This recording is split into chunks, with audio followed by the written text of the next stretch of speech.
Salut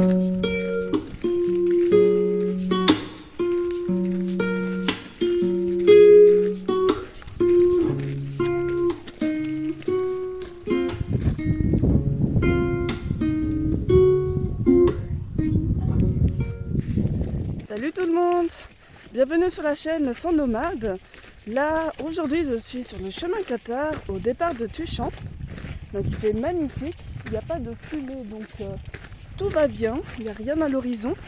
Pour ceux qui savent, c'est le 3e chemin Qatar que je fais.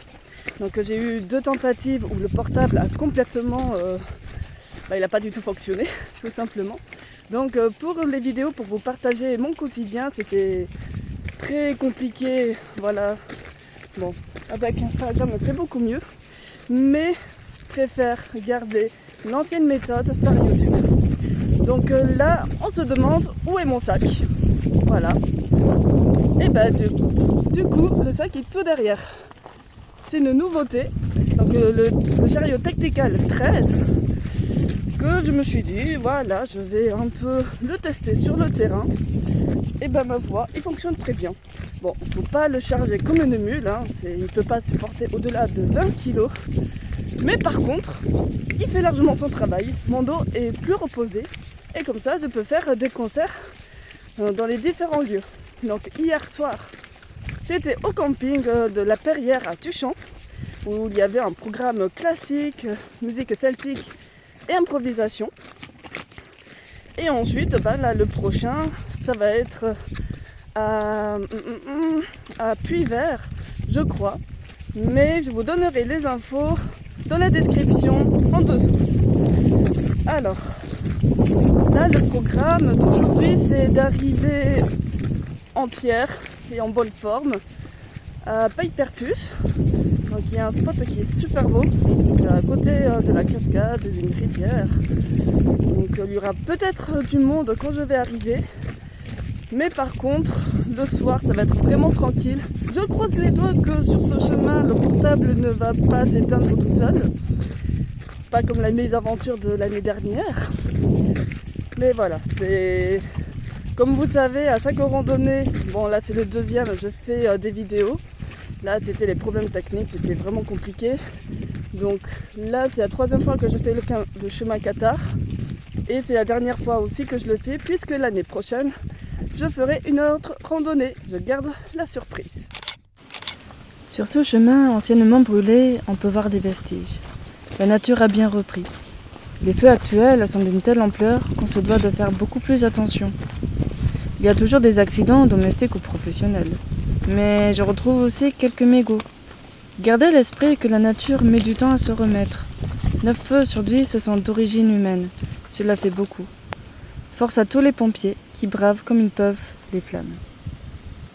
Je fais une pause de 5 minutes. Donc là, normalement, je suis quelque part ici. Je démarrais de là.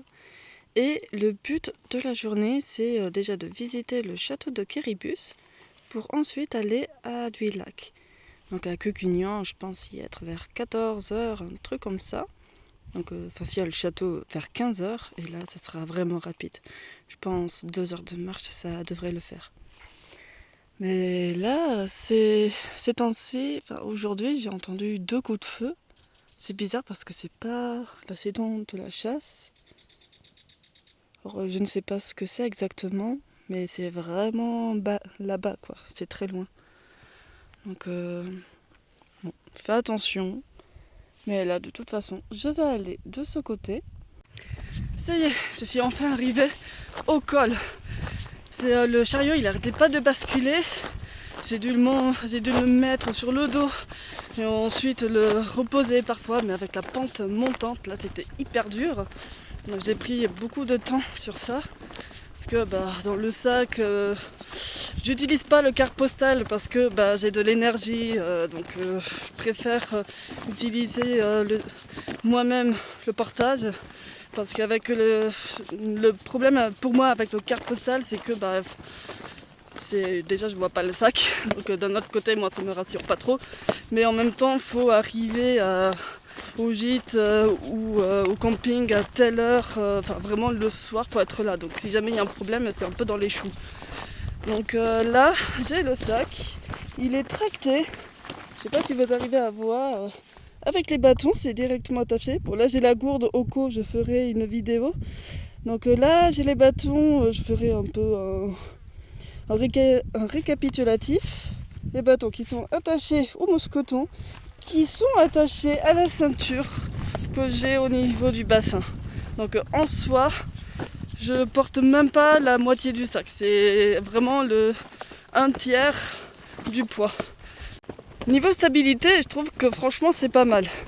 C'est assez rocailleux, donc ça supporte aussi un peu les marées, mais faut pas plonger avec, hein, bien sûr.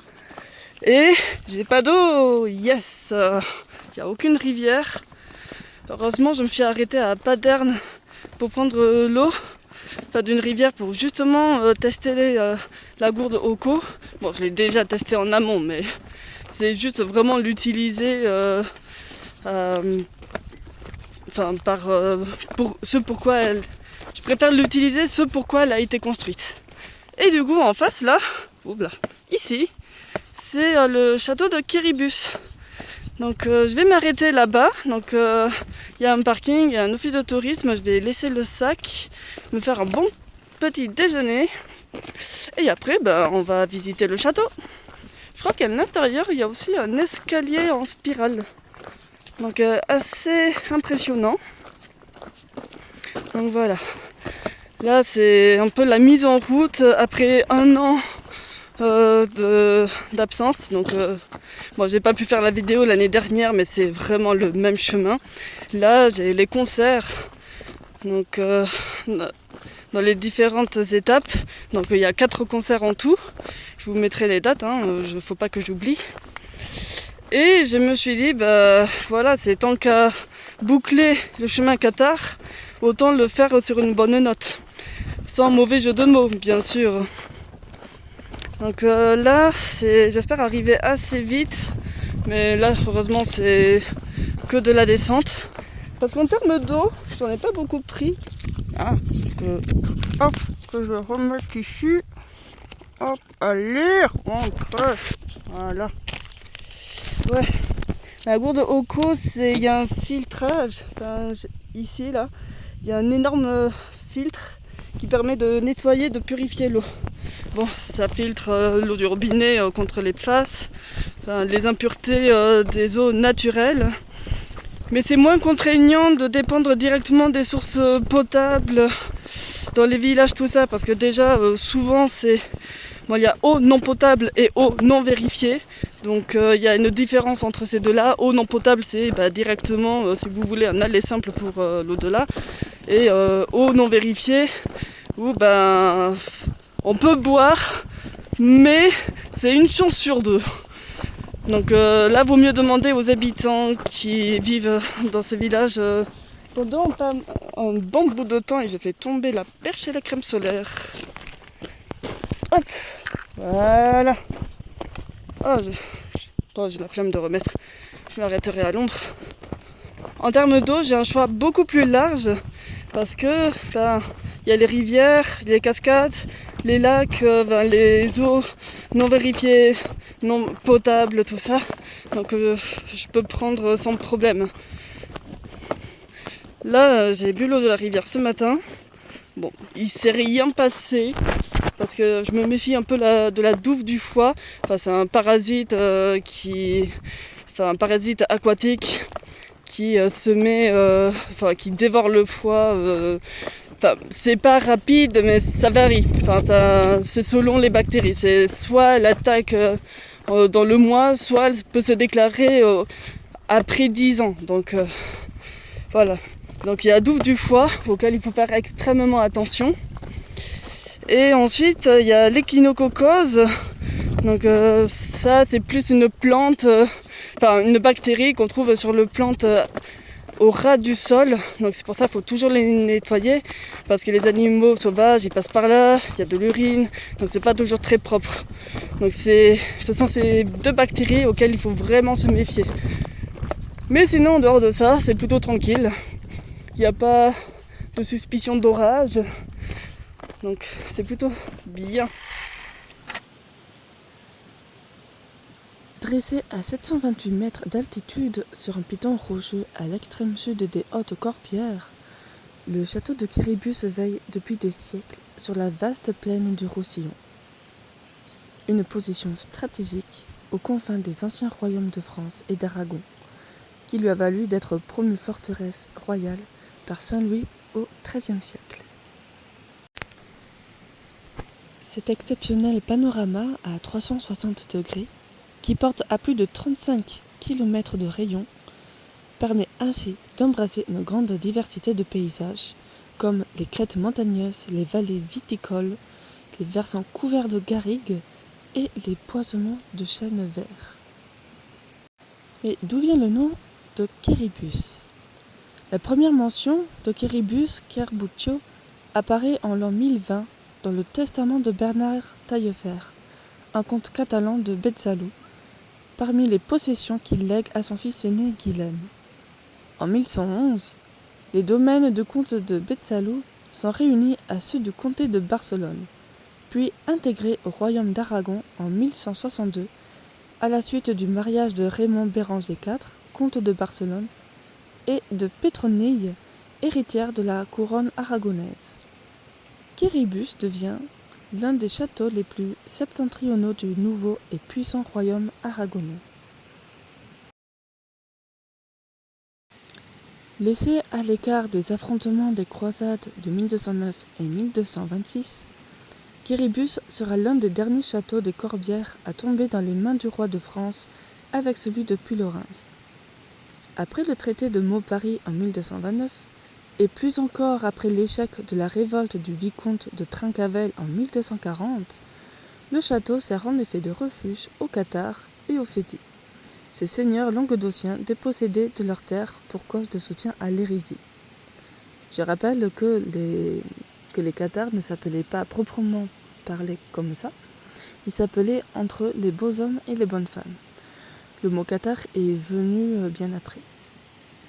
L'un d'entre eux, Chabert de Barbera, tient la place pour le compte du seigneur des Fenouillèdes dans les années 1241-42. Si le roi de France, Louis IX, décide alors d'assiéger Quéribus, c'est moins pour réduire ce nid d'hérétiques que pour assurer sa position face au domaine de la couronne d'Aragon. Devenu après ça une forteresse royale, le château de Quéribus est doté d'une garnison composée d'un châtelain et de 20 sergents. Le roi fait ordonner la restructuration complète de la place afin de renforcer son rôle militaire. Ainsi agrandi et surmonté d'un fier donjon, Quéribus peut désormais assurer pleinement son rôle de vigie sur la nouvelle frontière avec l'Aragon, fixée par le traité de Corbeil en 1258. Surveillant les lointains jusqu'à Perpignan et au littoral, il garde le gros de Maury, un des rares passages de la falaise, et forme le poste avancé de Paillepertus, situé à 4 km à vol d'oiseau au nord-ouest. La domination du roi de France sur Quéribus se maintient au fil des années, comme en atteste la lettre de Charles V adressée en 1372 au châtelain, lui indiquant qu'il est tenu de veiller jour et nuit dans notre château, de munir des vivres et de tout ce qui est nécessaire à sa garde et à sa défense. En 1473, cependant, Quéribus est assiégé et repris par les troupes du roi d'Aragon. Louis XI mettra 2 ans avant de reconquérir la place. Au cours des XVe et XVIe siècles, plusieurs réaménagements d'importance vont être entrepris à Quéribus afin de répondre au progrès de l'artillerie. L'adaptation de la forteresse aux armes à feu se traduit notamment par l'ajout ou le remaniement des 2 premières enceintes. Percées de canonnières, elles sont également arrondies aux angles pour assurer une meilleure résistance aux boulets de canon. Le donjon lui-même est rabaissé pour offrir moins de surface de tir et doublé d'un épais chemisage de pierre qui lui confère aujourd'hui sa forme polygonale. En 1659, le traité des Pyrénées, qui cède le Roussillon à la France, fait perdre au château tout intérêt stratégique. Et quand il n'y a pas d'entretien, il tombe assez vite en ruine. Seul le donjon demeure habitable si l'on en croit un document de 1685. Une garnison y sera toutefois maintenue jusqu'à la Révolution. D'une enceinte à l'autre, Quiribus dévoile l'organisation d'une forteresse importante, régulièrement adaptée aux exigences militaires. Les éléments du Moyen-Âge y sont enchevêtrés avec ceux de la Renaissance, formant un ensemble pourtant homogène qui garantit l'efficacité des défenses et la qualité de vie dans cet âpre repère de montagne. La deuxième enceinte, les vestiges d'une caserne et d'une citerne occupant la deuxième enceinte.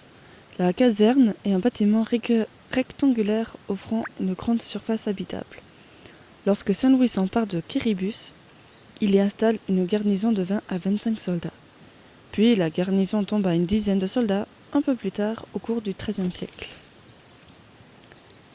La troisième enceinte constitue une longue salle voûtée dédiée au stockage. Au-dessus de cette salle, sur un deuxième niveau, une pièce anciennement couverte de carreaux de terre cuite montre les vestiges d'un four. Juste à côté du magasin, le logement du gouverneur s'élevait sur 3 étages.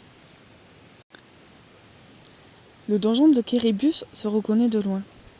Il existait du temps de Chabert de Barbera, mais a souvent été remanié au fil des siècles.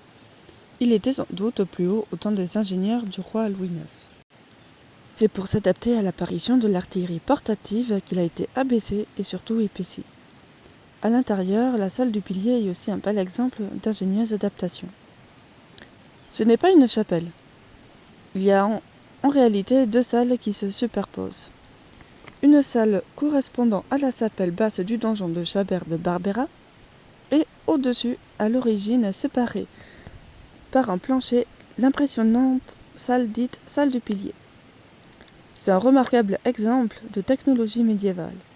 Les 4 voûtes qui l'entourent et leurs croisées d'ogives viennent soutenir l'énorme pilier central. Les forces se répartissent entre elles, rendant l'ouvrage quasi indestructible. Et à côté des piliers, une large fenêtre indéfendable, juste à côté d'une petite porte qui donne sur le vide. Nous sommes en présence d'un choc temporel sur la façade du donjon. La grande fenêtre correspondant à une époque où le danger s'était éloigné et où le confort avait son importance. Quant à la petite porte plus ancienne, elle donnait certainement sur des structures défensives en bois, des ours.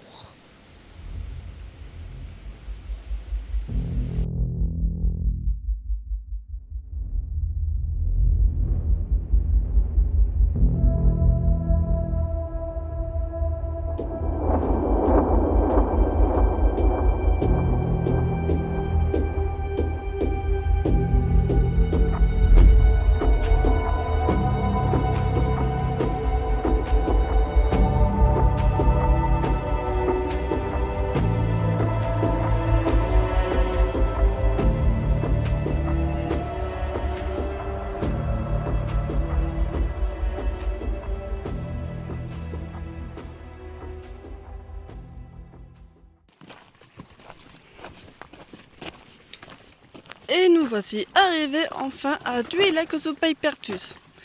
Donc demain matin, j'irai prendre un petit café et ensuite voir si quelqu'un peut m'amener parce que bon, franchement, monter cette pente tôt le matin juste après le petit-déj, c'est pas vraiment ma tasse de thé. Donc là, plutôt que d'aller au village, surtout qu'il n'y a pas de camping, je vais aller plutôt à une source, une rivière, donc la bord des tripodes, enfin haut des tripodes, quelque chose comme ça, pour déjà me baigner, parce que bon quand même, et me laver aussi par la même occasion, et ensuite me reposer. Donc là ça a été une bonne journée. Donc certains se posent la question, enfin je sais pas, pourquoi je suis partie de Tuchan au lieu de Port-la-Nouvelle. Donc je suis pas partie de Port-la-Nouvelle parce que déjà il fait chaud, il y a eu beaucoup de feu, tout est brûlé là-bas. Et du coup, il y a aussi des rafales, enfin il y a des vents qui sont assez forts. Et j'ai pas envie de courir le risque inutilement, donc manquerait plus qu'un combustible. Donc plutôt que de démarrer, J'ai un peu appelé mes connaissances, mes amis qui sont dans le coin. Quelle est la meilleure solution? Ils m'ont tous dit, pars de Tuchan si tu veux pas finir en merguez grillée. Je dis ouais quand même, bon. Donc voilà, je pars de Tuchan. Bon, ça enlève 3 jours de rando, mais au moins je ne cours pas le risque inconsciemment. Bon, il y a toujours le risque, mais au moins vaut mieux marcher, vaut mieux enlever 3 jours que de marcher dans un milieu où il n'y a plus de ruisseaux, tout est brûlé. Et il n'y a plus de végétation, donc on va pas donner du travail supplémentaire aux pompiers, faut les laisser un peu souffler quand même. Enfin, parce que surtout qu'ils font du très très bon travail. Hop. Ouais, c'est assez rocailleux par là. Normalement, je devrais passer. Mais en tout cas, avec le chariot, je pense que je vais devoir un peu adapter mon sentier.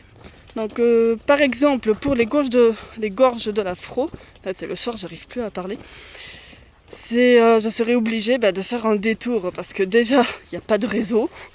Ensuite c'est très rocailleux, vraiment très difficile, même avec un sac portatif. Je l'ai fait 2 fois, c'est très dur. Donc dans les 2 sens, donc la montée là elle est assez rude. Et pendant un long moment. Donc avec le chariot, je me suis dit on va pas prendre de risques si jamais, surtout qu'il n'y a pas de point d'eau. Normalement sur la carte c'est marqué mais ils l'ont pas mis à jour, il n'y a rien. Donc je vais devoir adapter la randonnée. Donc là où est-ce qu'on va directement? Pas en haut. Plutôt en bas, plutôt aquatique. Et puis on verra s'il y a de la place et s'il n'y a pas déjà quelqu'un sur le spot. Il y a des fleurs jaunes là. Ah tiens, le mur. Ce qui est bien, c'est qu'au moins c'est gratuit ici. Il faut bien... Ah, il y a cette partie là qui n'est pas très très jolie. Ouais, hop. Voilà.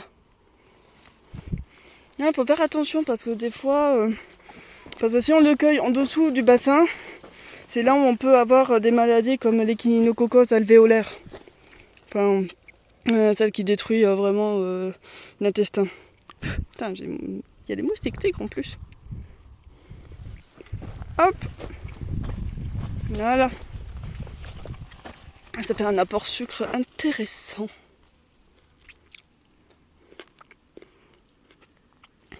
Hop. Il y en a beaucoup. Ça c'est top. Ah, une grosse pierre. Ah, ça passe. Ça passe.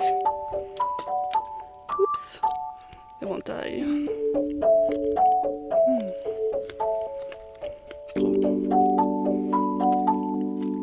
Ah, faut bien manger quand même. Hop, une dernière. Voilà. On ramasse. Éventail. Et on marche. Voilà, on est arrivé au moulin de la Ribotte. L'eau est très claire. Et attendez-vous à la suite. Ah, j'étais pas fâchée d'arriver. J'en avais plein les jambes là. Je commençais à être assez éreintée. Enfin, éreintée c'est un grand mot.